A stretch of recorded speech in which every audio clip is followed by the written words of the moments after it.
अस्सलामु अलैकुम वरहमतुल्लाहि वबरकातुह। सुने कुरान शरीफ में 3-4 चीज़ों का ख़ास ख्याल रखना है हमने, ख़ास। एक तो रमज़ान शरीफ में कुरान पाक से ख़ास मोहब्बत फरमाए, शहरु रमज़ान अल्लज़ी उन्ज़िल फ़ीहिल कुरान, ख़ास मोहब्बत। अल्हम्दुलिल्लाह हमारे यहाँ कुरान के आलिम भी मौजूद हैं, हाफिज़ भी मौजूद हैं, बल्कि मस्जिदें कम होती हैं, हाफिज़ ज़्यादा होते हैं। ये देख लीजिए मदारस की खिदमात हैं अल्लाह के फजल से, कुर्रा भी है, सब कुछ है। अब ज़रूरत है कुरान पाक से मोहब्बत करने वाले। हर नकीब हर ख़तीब ये कह रहा है कि सारा कुरान हुजूर की तारीफ़ है, कहते हैं ना जी। तो चाहिए ना कभी कभी रुका आए महफिल से कि जनाब हमारा दिल कर रहा है हमें सूरह रहमान सुनाई जाए। कभी कभी ये रुके आते हैं ना, फरमाइशी रुके, ये नात पढ़े, ये तो जब सब कह रहे हैं ये हुजूर की नात है सारा कुरान, तो को रुका आना चाहिए ना। आज सूरह हामीम सजदा की तिलावत सुनाई जाए, आने चाहिए ना ये वाले रुके भी। सही कह रहा हूँ ना? तो खूब इरादा करें कि कुरान मजीद सुनना है। हम खड़े रहते हैं, पासपोर्ट के दफ्तर भी 1.5 घंटा लोग खड़े हैं, शनाख्ती कार्ड के दफ्तर में भी खड़े, इमिग्रेशन की लाइनों में भी खड़े। नियत करें कि मैंने जम के कुरान मजीद सुना। और जिस मस्जिद में पहली तरावी शुरू करें, कोशिश करें कि सारी तरावी उसी में पढ़ी जाए, और ख़ास ज़ौक़ के साथ। ख़ास पंजाब में एक गांव था, तो उसमें ना एक दफ़ा एक बिल्कुल आम सादा सा आदमी दुकानदार था, तो उसका इंतकाल हो गया, तो उसकी कब्र से खुशबू आने लगी। तो अगर पीर साहब होते फिर तो बच्चों की मौज लग जाती, क्या बात है, इतनी करामत। आम सादा आदमी था, कब्र से खुशबू आने लगी।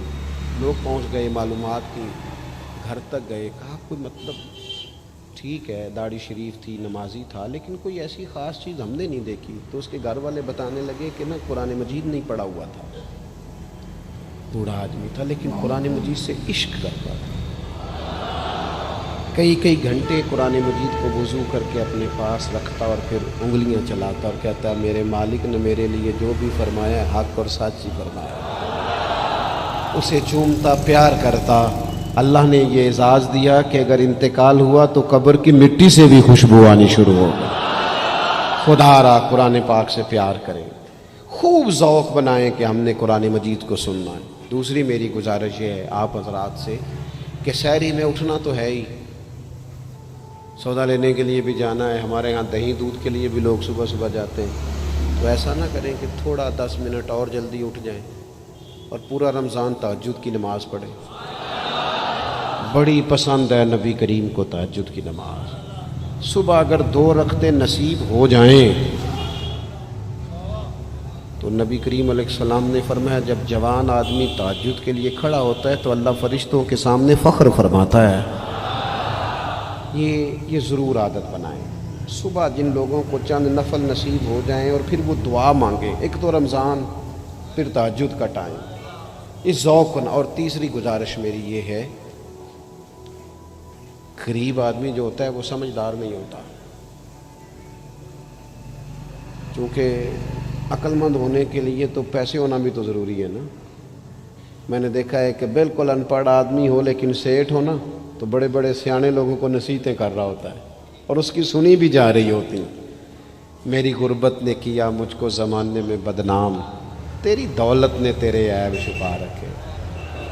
ये ना गरीब आदमी, अगर सियाने होते तो वो भी मालदार ना होते, ये नहीं समझदार होते। ये बेचारे कमज़ोर ही इसलिए रह जाते हैं कि इनको चालाकियाँ तेज़ियाँ इल्ला माशाअल्लाह नहीं आती। तो कई दफ़ा गरीब तकलीफ़ भी देता है। जब आप कुछ बांटने लगते हैं, जब कुछ आप देने लगते हैं तो कुछ चीज़ें महसूस भी होती हैं।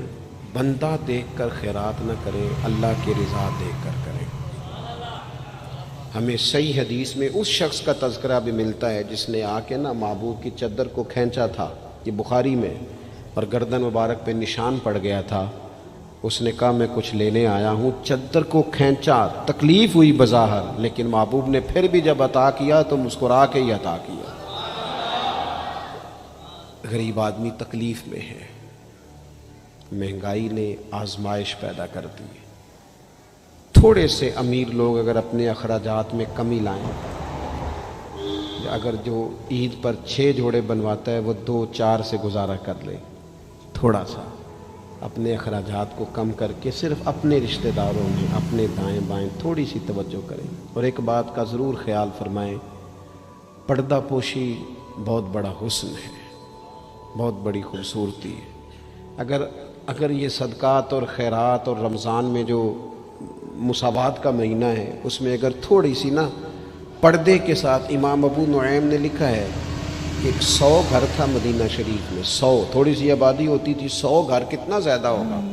3 وقت کھانا بھی پہنچتا تھا، کپڑے بھی پہنچتے تھے، بیمار کی دوا کے پیسے بھی پہنچتے تھے. کون دے جاتا ہے پتہ کوئی نہیں تھا.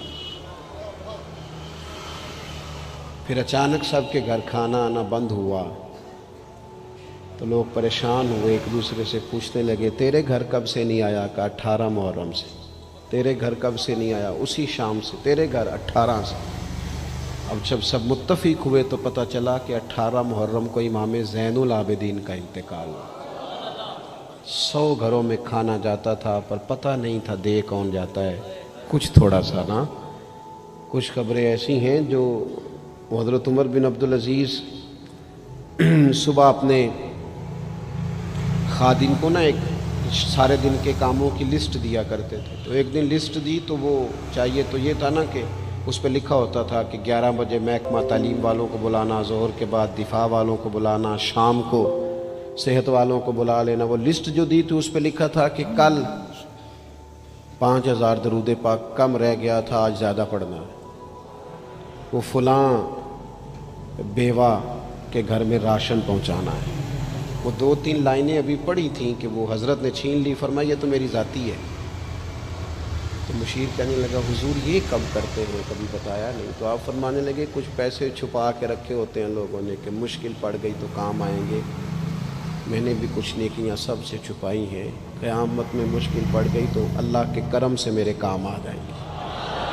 یہ کچھ میں نے سائیڈ پہ کر دی ہیں جو میں نے کسی کو بتائی. تو رمضان شریف میں ایسی نیکیوں کا موقع ملے گا. کچھ چھپا لیں، قیمتی چیزیں سب کو نہیں بتائی جاتی، چھپائی جاتی ہیں. جو جن کو قیمتی سمجھتے ہیں نا، کروڑوں روپیہ جس کے پاس وہ تھوڑی بتاتا ہے میرے گھر میں 50 تولے زیور پڑا، تھوڑی کو بتائے گا.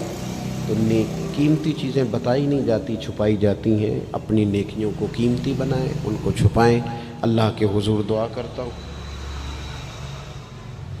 یہ حضرت نے بھی اس پر بات کی تھی اور مجھے بھی ارشاد فرمایا، یہ جو آپس کی رنجشیں ہیں نا، جب مقاصد بڑے ہوتے ہیں پھر رنجشیں نہیں ہوتی. آپس